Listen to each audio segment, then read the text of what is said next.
Hi friends, welcome back to Ramadevi vlogs. ఈరోజు మనము కాకరకాయ టమాటా వేసి ఏ విధంగా ఉండాలో చూపిస్తాను. ముందుగా కాకరకాయను శుభ్రంగా 5-6 సార్లు కడిగి ఉప్పు కూడా వేసి కడుక్కొని ఇప్పుడు కాకరకాయను తీసుకొని పైన కింద తొడిమెలు తీసేసి ఈ విధంగా రౌండ్గా కట్ చేసుకోవాలి. ఈ కూరకి రౌండ్గా కట్ చేసుకొని చేస్తేనే బాగుంటుంది. కడాయిలో నూనె పెట్టుకొని నూనె వేడిన తర్వాత ఆవాలు, ఇవి కొద్దిగా చిటిపట్లు అడుచుటగా జీలకర్ర, శుభ్రంగా కరిగినటువంటి కరివేపాకు, దీని తర్వాత అప్పుడే కలిపినటువంటి వెల్లుల్లి, అల్లం వెల్లుల్లి పేస్ట్ని కూడా వేసుకోవాలి.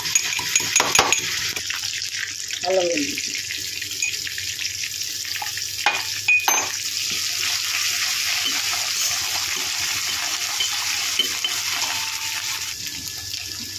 కొద్దిగా పసుపు,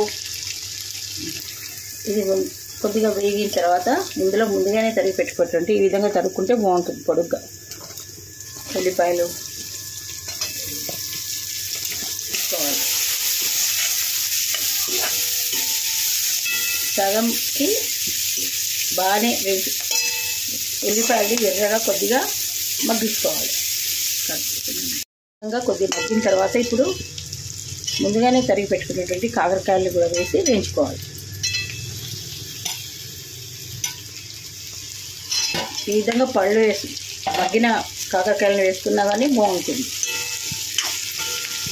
కొంతమంది పండిపోయినాయి కదా అని తీసేస్తారు. ఆ విధంగా తీసేయద్దు. పండినవి కూడా వేయించుకోవచ్చు. మనం డీప్ ఫ్రై చేసుకున్నప్పుడు కూడా పండినవి కూడా వేయించుకుంటే చాలా బాగుంటాయి. ఈ గింజలతో కొడుకునేవి ఉంటాయి కదా, గింజలు చాలా బాగుంటాయి. ఇది కొద్దిగా మగ్గాలి. ఎక్కువనే పడుతుంది. దీన్ని సన్నటి మంటపై వేయించుకోవాలి. ఈ విధంగా వేగిన తర్వాత ఇందులో ఇప్పుడు మన టేస్ట్కి తగ్గట్టుగా కారం, మనం ఏ విధంగా కారం తింటాం ఆ విధంగా కారం, ఉప్పు, తగినంత ఉప్పు, మెంతి పొడి, పెంచినటువంటి ధనియాల పొడి, వేయించి దంచుకోవాలి. ధనియాల పొడి కలుపుకోవాలి.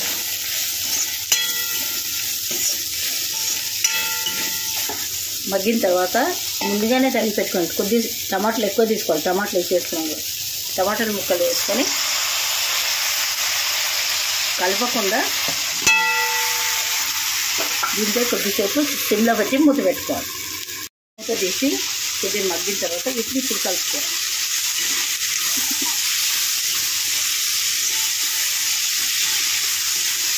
విధంగా కలుపుకొని మరలా మూత పెట్టుకొని మళ్ళీ ఒక 10 నిమిషాలు ఉంచుకోవాలి. ఈ విధంగా తయారైన కూరలో నూనె పొడి, సన్నగా తరిగినటువంటి కొత్తిమీర వేసుకొని కలుపుకోవాలి. టమాటా కాకరకాయ కూర రెడీ. ఇది దేంతో తిన్నా చాలా టేస్ట్గా ఉంటుంది. పిల్లలు కూడా ఇష్టంగా తింటారు.